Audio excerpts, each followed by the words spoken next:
प्रदेशानुसार जशी मराठी भाषेची नानाविध रूपं पाहायला मिळतात, अगदी तसंच खाद्य संस्कृतीमध्ये सुद्धा विविधता दिसते। विदर्भाच्या यवतमाळमध्ये अख्खा वर्धा नदीच्या पात्रात लोक रोडग्यांचा आस्वाद घेण्यासाठी गर्दी करतायत। चला तर मग वर्धा नदीकाठच्या चवदार सफरीवरती।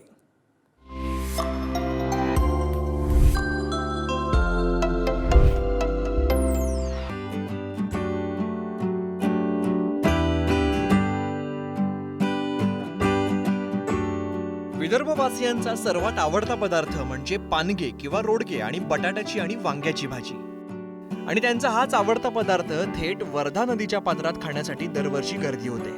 आणि अशा पद्धतीने एखादा विशिष्ट पदार्थ एवढ्या मोठ्या प्रमाणावरती शिजवला जाणं, त्याचा आस्वाद घेण्यासाठी गर्दी होणं हे कुतूहल निर्माण करणार आहे। आता महाराजांनी अन्नदान करणे हे योग्य आहे असे सांगितले होते आणि सर्वानुरूप आता महाराष्ट्रातला एक खाद्यपदार्थ म्हणून पानगे हा इथे होणारा आणि सहज होणारा, एक आजच्या जर दृष्टीने विचार केला तर सहज होणारा आणि सर्वांना आवडणारा असा पदार्थ आहे।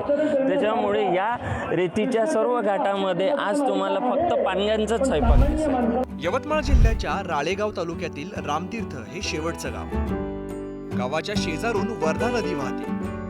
नदीच्या पात्रातील रेतीवर आणि गाईच्या शेणावर गोवऱ्यांमध्ये हे पानगे शिजवले जातात। हा, मी पिढ्यानपिढ्या आमचा चालत येत आहे, माझ्या आपाजीपासून, नंतर माझे बाबा, आता मी पण हा सुरू केलेला आहे, सुरूच आहे आमचा।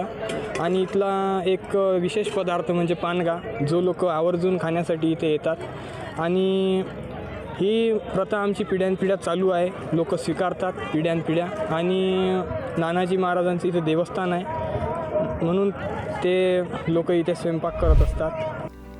वर्धा नदीच्या काठावर विठ्ठल रुक्मिणी मंदिर आणि तिथेच नानाजी महाराज यांची समाधी आहे। त्यांच्या समाधीस्थळी वर्षातून एकदा इथे भक्त मोठ्या संख्येने एकत्र येतात।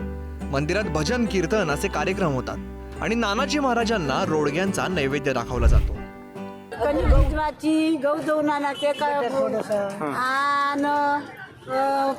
पीठ टाकायचं, मीठ टाकायचं, ओवा टाकायचा आणि मस्त मग भिजवायचे, मळवायचे, पानगे घालायचे, असे पानगे करायचे, तेल लावायचं, त्याले तेल टाकून करायचं। कसोबत खायचे मग हे साधं वरण, आलू वांग्याची भाजी, कढी।